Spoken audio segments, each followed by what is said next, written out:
মানুষ মুক্তি হিসাবে জানেন আপনার জন্য কত মায়া আমার থেকে আছে।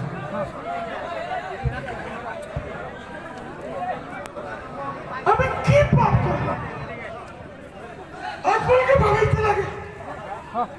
কোনো ইস্যু নাই।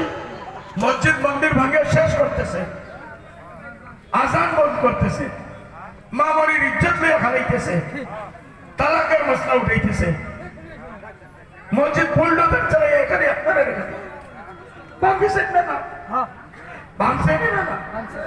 কংগ্রেসের এইসব ইস্যু নাই, একটা ইস্যুর মৌলানাকে এখান থেকে বিদায় দিতে লাগে।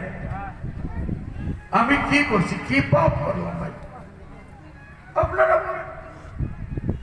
আমি কি পাপ করলাম? আমার কি পাপ আছে? আল্লাহ তুমি দেখতেছো আমি এই মানুষগুলাকে এর ভবিষ্যৎকে উজ্জ্বল করার আমি চেষ্টা করতেছি।